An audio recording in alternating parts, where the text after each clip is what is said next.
ফুটবলকে ভালোবেসে আপনি কি করতে পারবেন? কক্সবাজারে মানুষ জীবন দিতে প্রস্তুত ছিল। পড়ে গেলেই নিশ্চিত মৃত্যু জেনেও মানুষ মাঠের পাশের পানির ট্যাঙ্কে উঠেছিল কক্সবাজার জেলা প্রশাসক গোল্ড কাপ ফুটবলের ফাইনাল খেলা দেখতে।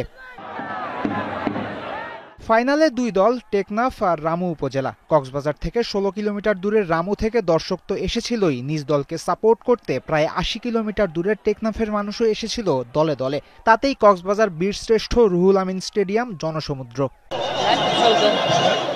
গ্যালারিতে যখন তিল ধরনের জায়গা নাই, মাঠের বাইরেও তখন হাজার হাজার দর্শক। এরা এসেছে খেলা দেখবেই পণ করে। ব্ল্যাকে টিকিট কিনেছে কেউ, কারো কাছে কোনো টিকিটও নাই। কিন্তু গুরুত্বপূর্ণ প্রশ্ন হলো, এত মানুষের জায়গা হবে কোথায়? গ্যালারি ছাড়িয়ে মানুষ ঢুকে পড়েছে মাঠে। ফুটবল দেখতে এসে ফুটবল মাঠই দখল করে নিয়েছে দর্শক। অদ্ভুত ব্যাপারই বটে। কিন্তু খেলা তো চালাতে হবে। আইন শৃঙ্খলা রক্ষাকারী বাহিনী তখন অ্যাকশনে নেমেছে। বারংবার নানাভাবে চেষ্টা করা হয়েছে মাঠ খালি করার, কিন্তু বাইরেও তো জায়গা নাই, ওরা যাবেই বা কোথায়? ধীরে ধীরে তাই পরিস্থিতি অশান্ত হয়েছে, উৎসব পরিণত হয়েছে বিভীষিকায়।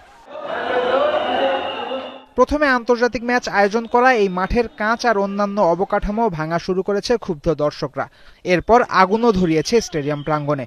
বাধ্য হয়ে তখন ফোর্স মাঠে নেমেছে। পুলিশ, র্যাব, সেনাবাহিনী লেগেছে সবাইকেই। কিন্তু শেষ রক্ষা আর হয়নি। মাঠ পরিষ্কার করে ফাইনাল ম্যাচ শুরুই করা যায়নি। স্থগিত হয়েছে কক্সবাজার জেলা প্রশাসক গোল্ড কাপ ফুটবল টুর্নামেন্টের ফাইনাল। এবার একটু যেতে হবে কাঁটায় কাঁটায় ১ মাস আগে। জাতীয় স্টেডিয়ামে মুখোমুখি হয়েছিল আবাহনী লিমিটেড বনাম মুরাস এফসি। আন্তর্জাতিক ম্যাচ, অথচ দর্শক হয়নি হাজার তিনেকও। ঢাকায় দিনের পর দিন অবহেলিত হওয়া ফুটবল শেকড়ে এখনো নিঃশর্ত ভালোবাসা পায় মানুষের। এই ভালোবাসাকে কাজে লাগিয়েই কিন্তু বাফুফে করতে পারে সব চ্যালেঞ্জ জয়।